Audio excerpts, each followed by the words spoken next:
Dragon Loves Penguin is written by Debi Gliori and she illustrated it also. It's bedtime in the land of ice and snow. Night night, says Bib's mummy. Sleep tight, says Bib's daddy.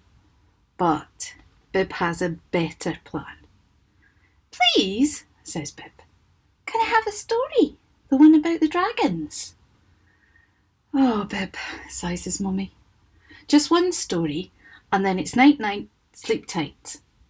Don't let the frost bite, says Bib, snuggling in. This is Mummy's story. Long, long ago, Mummy begins, long before you hatched, dragons came to live in our land of ice and snow. They had lived all over the earth, from east to west, and all points in between. But nowhere seemed just right. East was too easty, west was the same but westish, and all the points in between were uncomfortably pointy. So the dragons arrived in the icy vastness of our land and set up camp. Did they have tents and sleeping bags in their camp? Asks Bib. I think they forgot to bring any, says Mummy. So, to keep warm, they made their home on top of a mountain with a fire in its heart, and there they spent the long, long winter, waiting for spring.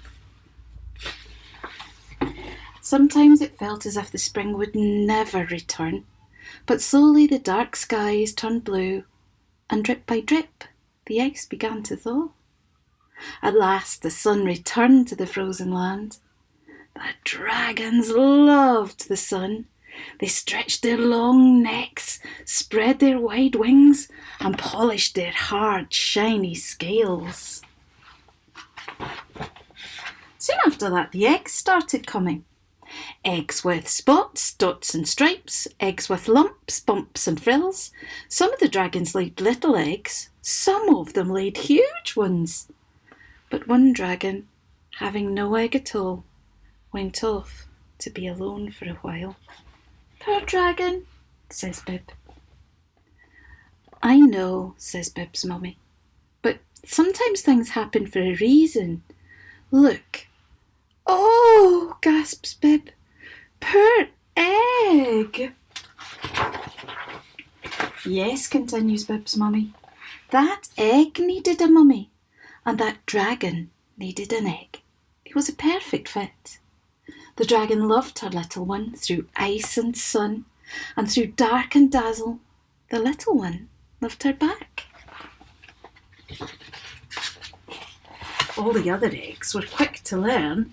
They learned how to fly and breathe fire and chew rocks. But the little one was slow and careful and learned to survive. All the other eggs grew big and strong. They grew long necks and wide wings and hard scales all over. But the little one, being small and fluffy, grew courage instead. All the other eggs were given endless gifts. Fast toys, vast toys, flashing, clattering things that made a noise.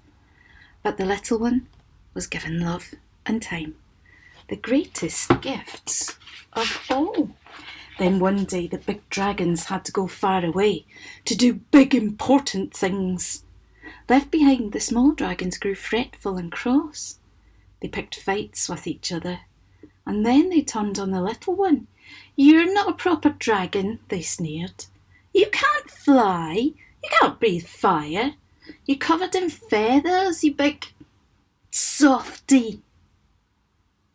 We're covered in feathers, says Bib. Yes, says Mummy. Feathers keep us warm, but they can't keep cold words out. Feeling hurt and sad, the little one went away to be alone for a while. Sometimes things happen for a reason. A real dragon's skin is too scaly to feel the heat, but a soft, feathery dragon can feel the first fiery breath when a volcano wakes up. Flee for your lives, the little one screamed. The mountain is alive. The small dragons didn't wait to be told twice. They didn't wait for the little one either. The little one tried to fly, but her wings were too small. She tried to run, but the flames ran faster. She screamed for help, but nobody heard. Then she fell over onto her soft, feathery tummy, which was exactly the right thing to do. Down the mountain she went, faster and faster, sliding on her tummy all the way to the bottom, where she found something was waiting for her. An egg! The egg was very small, but the little one had more than enough courage for both of them. And thanks to her mummy, the little one knew how to survive through days of dark and dazzle and ice and sun. And later, when the egg hatched, who do you think was inside? Me, squeaks Bib.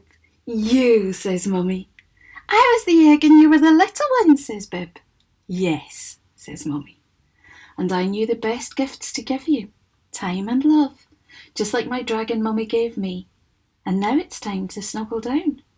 Read it again, said Bib.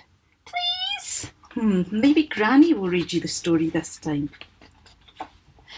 Please, please, please, says Bib. The dragon one, about you and Mummy and me.